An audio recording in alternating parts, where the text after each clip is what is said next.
1ஆம் தேதி தமிழகம் வரக்கூடிய பிரதமர் நரேந்திர மோடி எய்ம்ஸ் மருத்துவமனையை திறந்து வைப்பார் என்ற தகவல் வெளியாகியிருந்தது. இந்நிலையில் அது தற்போதைக்கு அந்த நிகழ்ச்சி இல்லை என்ற விவரம் வெளியாகியிருக்கிறது. அண்மை செய்தியாக பார்க்கிறோம். கூடுதல் விவரங்களோடு செய்தியாளர் வெற்றி இணைகிறார். வெற்றி விவரங்கள்.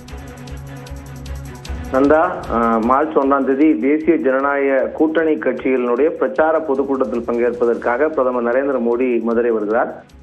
ஞாயிறன்று பிற்பகல்ல மதுரைக்கு வரக்கூடிய அவர் ஏர்போர்ட்டுக்குள்ளேயே நடக்கக்கூடிய ஒரு அரசு விழாவில் பங்கேற்கிறார். அங்க ஒரு கூடுதல் உட்கட்டமைப்பு வசதி, ரயில்வே உள்ளிட்ட துறைகள் சார்ந்த முடிவுற்ற பணிகளை திறந்து வைத்ததாக தகவல் வெளியாயிருக்கு. அதுக்கு பிறகு முக்கியமா அவர் திருப்பரங்குன்றம் கோயிலுக்கு சென்று வழிபாடு நடத்த இருக்கிறார். அது முக்கியமானது. அதுக்கு பின்பாகத்தான் அவர் மண்டேலா நகர் நடைபெறக்கூடிய தேசிய ஜனநாயக கூட்டணி கட்சியினுடைய பிரச்சார பொதுக்கூட்டத்தில் பங்கேற்று உரையாற்றாரு. நன்றி வெற்றி விவரங்களுக்கு.